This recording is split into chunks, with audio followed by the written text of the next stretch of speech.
አሁን በብዙዎች ዘንድ የምንሰማው ነገር አለ። ታማኝ ሰው እኮ ከባድ ነው። ወንዶችም ኧረ ታማኝ ሴት አለች እንዴ ሎያል የሆነች ሴት አለች ትላላችሁ። ሴቶችም ኧረ በስመ አብ ወንድ አይሄድም ማለት አይሸናም ማለት ነውና ታማኝ ወንድ ማግኘት በጣም ከባድ ነው የሚባል ነገር እንሰማለን። የእውነት ግን ለምሳሌ ትዳር ላይ በዋነኝነት ሰው በቃ ተወስኖ እስከ መጨረሻው እስከ ለተሞቱ እንዲቀጥል ወይም ትዳር ላይ ምንም አይነት የመማገጥ ታሪክ እንዳንሰማ ምን መደረግ አለበት የሚለው እኔ በጣም ኮንሰርንድ የሆንኩበት ጉዳይ ነው። ብዙዎቻችሁም ስለዚህ ጉዳይ ማወቅ የምትፈልጉ ይመስለኛል። ስለዚህ ለፍቅር አጋራችን ታማኝ ሆነን እስከ መጨረሻው እንድንቀጥል ሴቶችም ወንዶችም ምን ማድረግ አለብን፣ ምን አይነት ጥንቃቄ መውሰድ አለብን የሚለውን እኔ የተማርኩትን ለእናንተ ላካፍላችሁ።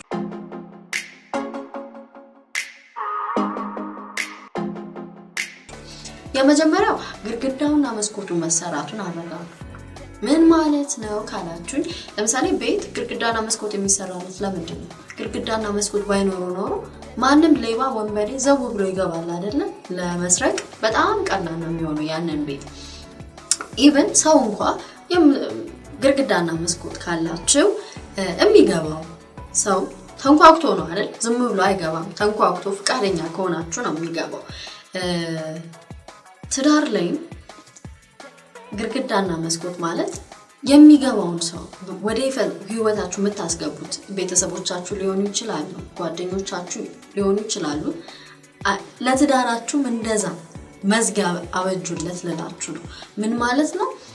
አሁን መዝጊያ ከሌለው ማንንም የምታስገቡ ከሆነ ቤታችሁ ውስጥ ሁሉም እየገባ ስለ ትዳራችሁ ስለ ሚስት ወይም ስለ ባልሽ የፈለገውን አስተያየት የሚሰጥ ከሆነ እናንተም ወደ ውስጣችሁ ስታስገቡ ምንድነው የሚሆነው? ትዳሩ ከሁለታችሁ አልፎ የህብረት ሆነ የማህበር ትዳር ሊሆን ነው ማለት ነው። የማህበር ትዳር ደግሞ ሲፈርስ ነው ያየነው። የማህበር ትዳር ሲማገጥ ነው ያየነው።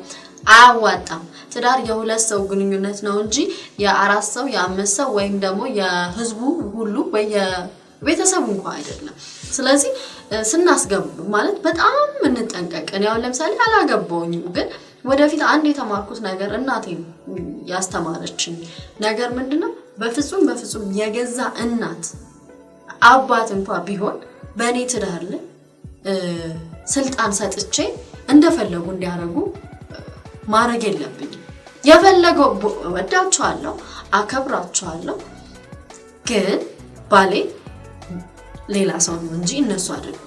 ሰው እናትና አባቱ ይተዋል፣ ከሚስቱ ጋር ይጣበቃል፣ ሁለቱም አንድ ስጋ ይሆናሉ ነው የሚለው አይደለ? ቃሉ ራሱ እናትና አባቱን ይተዋል ማለት ይተዋል ነው እንጂ እናትና አባቱን ይዞ ትዳር ይመሰርታል የሚል ነገር የለም። ስለዚህ አያት የገባበት እናት የገባችበት አባ ከሁለቱም ሳይድ ከባልየውም ከሴቷም ሳይድ የማይሆን ነገር ነው፣ አያዋጣም።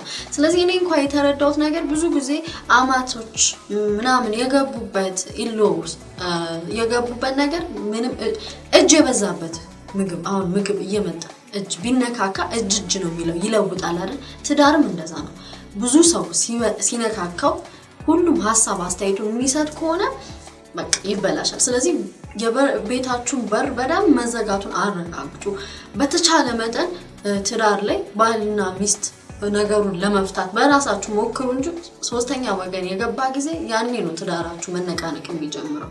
እንደው በጣም ከባድ ሆኖ የመጨረሻ ስቴጅ ላይ ሲደርስ የመንፈሳዊ አባቶች የቅርብ የሚያማክሯችሁ ወይ ሁነኛ ሰው ምናምን ይሆናል እንጂ እየሄዳችሁ ጎረቤት እየሄዳችሁ ለእናት ሴቶችም እየሄዳችሁ እናትሽ ቤስት ፍሬንድሽ ልትሆን ትችላለች፣ ግን ፕሊዝ ትዳርሽ ላይ የፈለገው ብትነግራት ማለት ነው ለአንቺ ነው ሳይድ የምትይዘው። አንተም የፈለገው ለእናት ብትነግራት ሚስትየው አንተ እንኳን ጥፋተኛ ብትሆን ጥፋተኛ የምታደርገው ሚስትየው ነው። ስለዚህ ቤተሰቦቻችን ለየራሳችን ነው ሳይድ የሚይዙት። ለሆል ስቶሪ የፈለገው ብንነግራቸው ትክክለኛ የሆነ ጀጅመንት ይመጣል ብዬ አላስብም። ስለዚህ መጠንቀቅ አለብን፣ ትዳራችንን ላክ ማድረግ አለብን፣ ማንም አላፊ አግዳሚ እንዳይገባበት ማለት። ሁለተኛው ስመጣ ደግሞ ያው ታማኝ ሆነን ለትዳራችን እስከ መጨረሻው እንድንቀጥል ሌላ የተረዳሁት ነገር ገደብ ማበጀት አለብን። ገደብ የምናበጀው ምንድነው?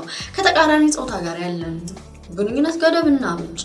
መስሪያ ቤት አካባቢ ለምሳሌ ፊልድ የምትወጡ ሰዎች ሩማችሁ ውስጥ ሴት አታስገቡ ወንዶች ሴት አታስገባ ሩም ውስጥ ለምን ትቀጥራታለህ የሥራ ባልደረባ ልክ አይደለም this is not appropriate ሴቷን ብትሆኚ እንደዛ ኦንላይን ላይ ለምን ከሰው ጋር ከአንዲት ቦቀቅላ ወይ ደግሞ ወጣት ልጅ ጋር አንተ ትዳር አለ ልጆች አለ ምናልባት መታወራ ሴት ልጆችን ታክል ይሆናል ምን አስፈልገ ማታቃትን ሴት በእኩለ ሌሊት የምታወራው ትክክል አይደለም ገደብ ሊኖር ይገባል ኦኬ የኦንላይን ሪሌሽንሺፖቻችን እኔ በጣም ብዙዎች እኔ ፐርሰናሊ ልንገራችሁ የፌስቡክ ላይ የሚስታቸውን ፎቶ ወይም ከልጆቻቸው ጋር የተነሱትን ፎቶ ገጭ አድርገው ሌላ ነገር ለማውራት ምን አረግለታለሁ እኔ ምን ልፈልገው ቆንጆ ምናምን ብሎ የሚያወሩ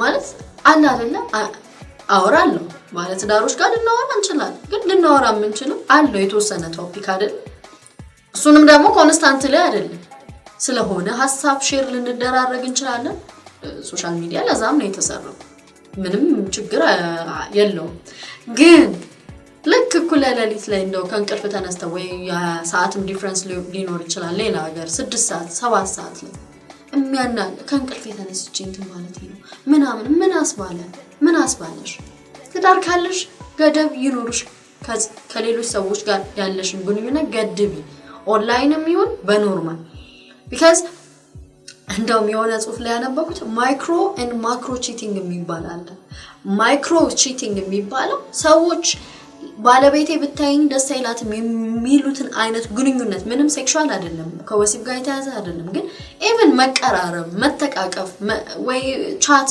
ሊሆን ይችላል የሚያረጉ ከሆነ ግዴታ እስከሚተኙ አይደለም ማገጡ የሚባለው ይሄ ሚስቱ ብታየው ደስ አይላትም የሚለውን ነገር ካረገ ማይክሮ ቺቲንግ ነው እየማገጠ ኦኬ ማክሮ ቺቲንግ የሚባለው አንሶላ ከተጋፈፉ ደግሞ እነሱ ሌላ ታሪክ ማክሮ ቺቲንግ እንለዋለን ማለት ነው ስለዚህ መማገጥ የሚጀምረው ከዚህ ነው አንተ ሚስት አጠገብ ብትኖር የማታረገውን ነገር ከሌላ ሴት ጋር የምታረግ ከሆነ ወይ ሚስት ብትመጣ የምትደብቃትን ነገር ያረክ ከሆነ ለቺቲንግ አንድ እርምጃ እየቀረብክ ነው ማለት ነው ወደ ሶስተኛው ስንገባ አማራጭ እንደሌላችሁ አስቡ ትዳር ላይ ትዳር ኢንትሪ እንጂ ኤግዚት የለውም ማለት መግቢያ እንጂ መውጫ አለው ብሎ ማሰብ ትክክል ነው ብዬ አላስብም ማለት መውጫ የለውም ትዳር አንዴ የገባበትን ከባድ እኔ በበኩሌ ሪኮመንድ አላረግም ፍቺን ማለት ነው በተቻለ መጠን ትዳር ፕሪዘርቭ ቢደረግ ለልጆችም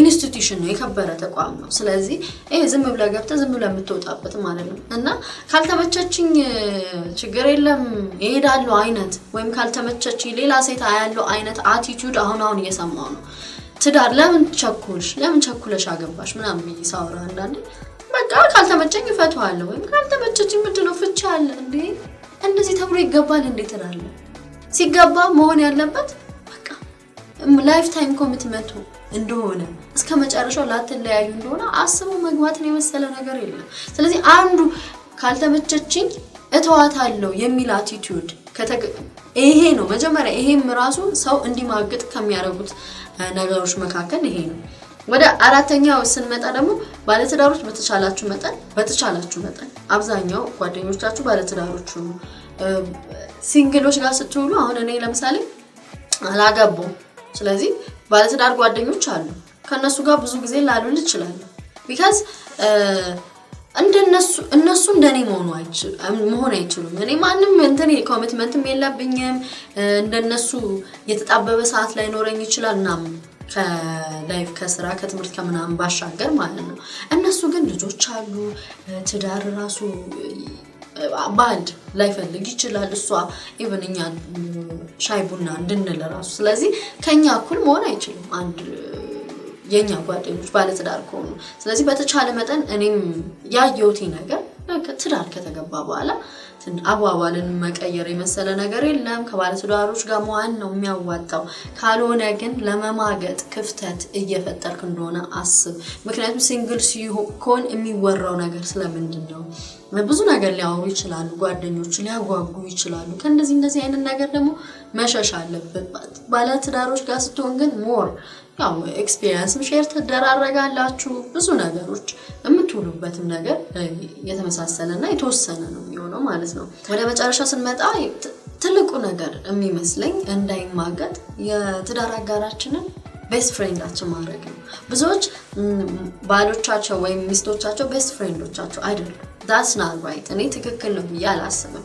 እኔም ከአስተዋልኩት ብዙ ሰዎች ባለትዳሮችን ማማከር ከነገሩኝ ነገር መካከል ሚስትን ቤስት ፍሬንድ የማድረግ ወይም ባልን ቤስት ፍሬንድ የማድረግ ነገር ቢለመድ ብዙ ነገር ነው የሚያሳምረው። ምክንያቱም ቤስት ፍሬንድ ስትሆኑ ሚስጥረኞች ናችሁ። ቤስት ፍሬንድ ስትሆኑ ጀጅመንት አይኖርም፣ ፍርድ አይኖርም። አንተ እንደዚህ ምናምን አትባባሉ።